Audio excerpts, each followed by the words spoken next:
Hello welcome back to my channel. यो चाहिँ मैले स्विजरल्यान्ड आइकन पहिलोचोटि किने आफैले स्टोरमा गएर छानेर किनेको माइकल कोरको one of good brand. It's from America हैन। अनि ब्रान्डको ब्याग छ। यो चाहिँ अनबक्सिङ गर्न जाँदैछ।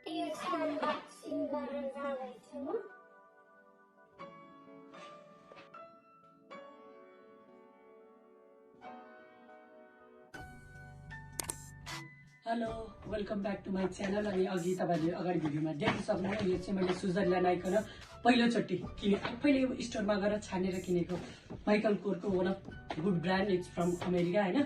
अनि ब्रान्डको ब्याग छ। यो चाहिँ अनबक्सिङ गर्न जाँदैछु म।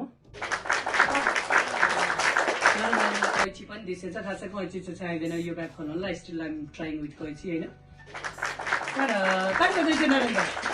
Thank you. सो यो चाहिँ मेरो जिन्दगीको अघि पनि मैले भने पहिलो एक्सपेन्सिभ ब्याग हो। आफैले गएर स्टोरमा गएर किनेको हैन। यहाँ चाहिँ सेकेन्ड यस्तो महँगो ब्यागमा चाहिँ यस्तो पाउच आउँछ है गाइज। 2-3 आउँछ होइन पैसा असुल होला। सो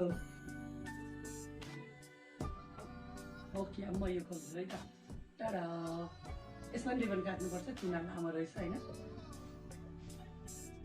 टाढा टाढा ओके साइड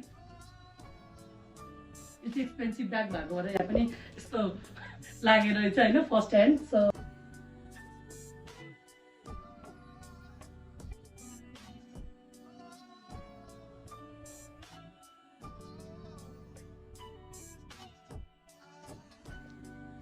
अनि खाना सुरु गरौँ।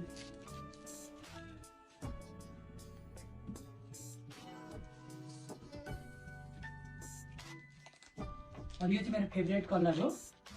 यसलाई सिक्न चाहिँदैन होला।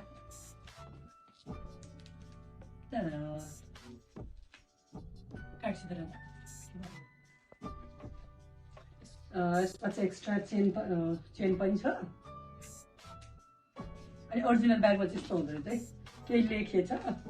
ओ नो के हो चिठी रहेछ यहाँभित्र।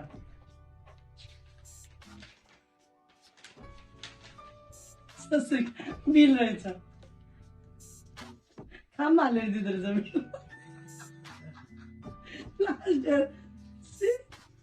एक्सपेन्सिभ बिलै खाममा दिँदो रहेछ है। ट्याक्स फ्री लेटर हो।